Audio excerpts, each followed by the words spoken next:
নমস্কার বন্ধুরা, আমার ইচ্ছেগুলোই স্বাগত জানাই। এখন আমি পড়ে শোনাব কথাসাহিত্যিক শরৎচন্দ্র চট্টোপাধ্যায়ের লেখা ছোট গল্প বোঝা। আজ শেষ পর্ব। যাক, এ নিন্দাবাদে আমাদের প্রয়োজন নাই। রামমণি একটু হাসিয়া বলিল, তোমাদের ঘটে যদি বুদ্ধি থাকত তাহলে কি আর ও কথা বলো? ছুরি সদা সর্বদা যে ফিক ফিক করে হেসে কথা বলতো তাতেই আমার সন্দেহ হয়েছিল। স্বভাব চরিত্র মন্দ লো, স্বভাব চরিত্র মন্দ, না হলে চাকরির স্থান থেকে তাড়িয়ে দেয়, আবার বিয়ে করে। মুখে কিছু না বলিলেও কথাটা অনেকের মতের সহিত মিলিল। ইহার দুই একদিন পরে গ্রামের প্রায় সকলেই জানিল যে রামমণি জমিদারের বাটির গূঢ় রহস্য ভেদ করিয়াছে। নাপিতের মেয়ে না হইলে এত বুদ্ধি কি বামন কায়েতের মেয়ের হয়? কথাটা অনেকেই স্বীকার করিল। এবার গৃহিণীর পালা। এ কথা যখন তাহার কানে গেল, তিনি ঘরের কপাট বন্ধ করিয়া একেবারে ভূমে লুটাইয়া পড়িলেন। আমার নলিনী কুলোটা! কি জানি কেন গৃহিণী সরলা অপেক্ষা নলিনীকে অধিক ভালোবাসিয়াছিলেন। জন্মের মতো সেই নলিনীর কপাল ভাঙ্গিয়া গিয়াছে। গৃহিণী মনে মনে ভাবিলেন, সত্য হয় ভালোই, না হয় আমি নলিনীকে লইয়া কাশিবাসী হইব। পোড়া কপালের এ জন্মের মতো সব সাধিত মিটিয়াছে। তখন তিনি দ্বার খুলিয়া মাতুকে ডাকিয়া আনিয়া আবার দ্বার বন্ধ করিলেন।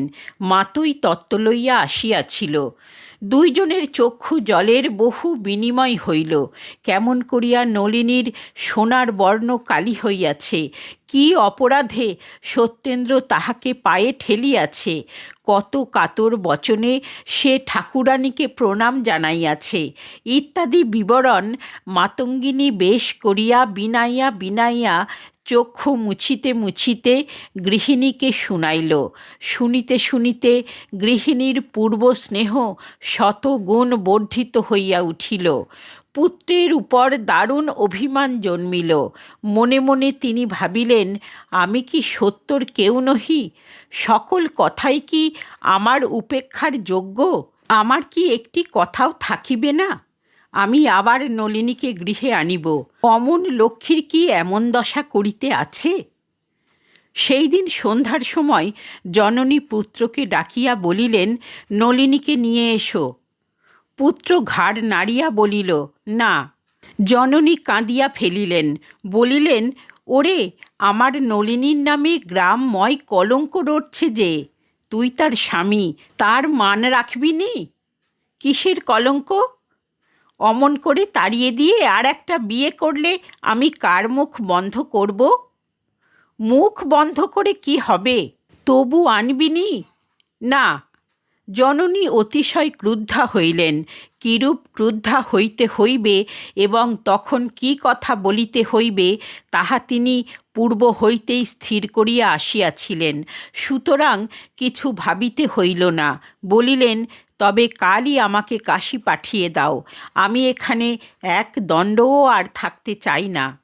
সত্য আর সে সত্য নাই। সরলার আদরের ধন, ক্রীড়ার দ্রব্য, শখের জিনিস, অন্যমনস্ক উচ্চ মনা, সরল হৃদয়, প্রফুল্ল বদন স্বামী, নলিনীর বহু যত্নের, বহু ক্লেশের মনের মতো সত্যেন্দ্রনাথ আর নাই। সেও বুকে পাষাণ চাপাইয়াছে। লজ্জা সরম হিতাহিত জ্ঞান সকলই হারাইয়াছে। সে অনায়াসে বলিল, তোমার যেখানে ইচ্ছা যাও, আমি আর কাকেও আনতে পারব না। সত্যর মুখে এ কথা শুনিবেন মা তাহা স্বপ্নেও ভাবেন নাই। কাঁদিতে কাঁদিতে চলিয়া গেলেন। যাইবার সময় একবার বলিলেন, বউ আমার কুলোটা নয়, তা বেশ যেন। গ্রামের লোকে যা ইচ্ছা হয় বলে, কিন্তু আমি কখনো তা বিশ্বাস করব না। পরদিন পিসিমা সত্যেন্দ্রকে ডাকিয়া বলিলেন, তোমার এক বন্ধু তোমাকে তত্ত্ব করেছে, দেখেছ কি?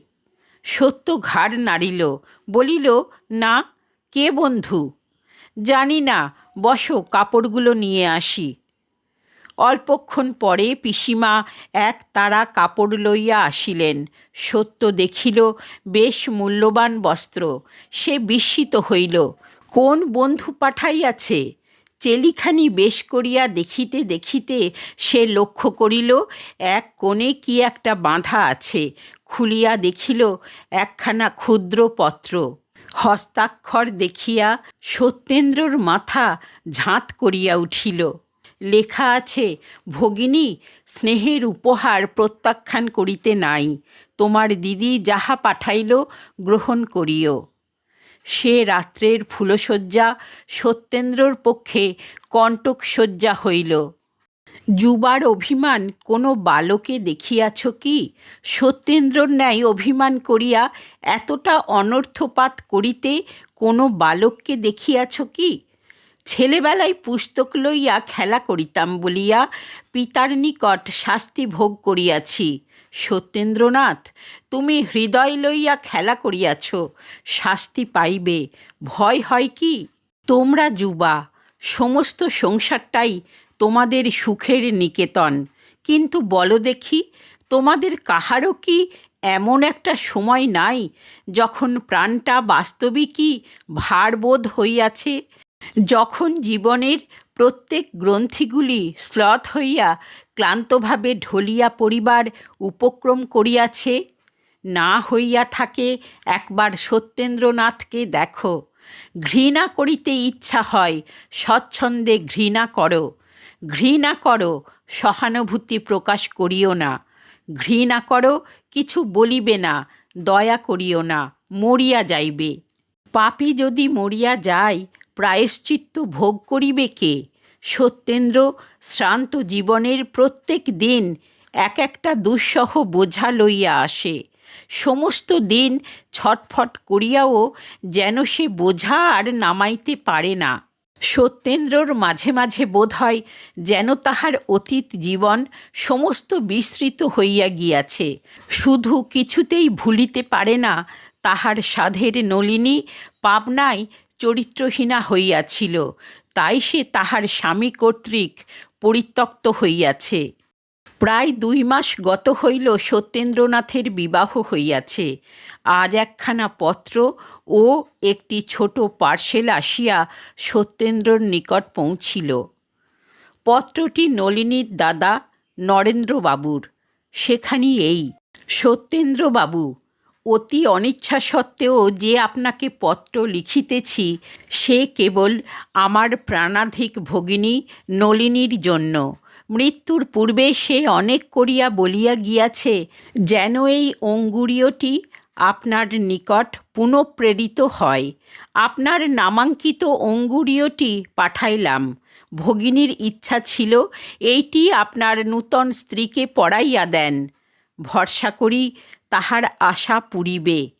আর মৃত্যুর পূর্বে সে আপনাকে বিশেষ করিয়া অনুনয় করিয়া গিয়াছে যেন তাহার ছোট ভগিনীটি ক্লেশ না পায়।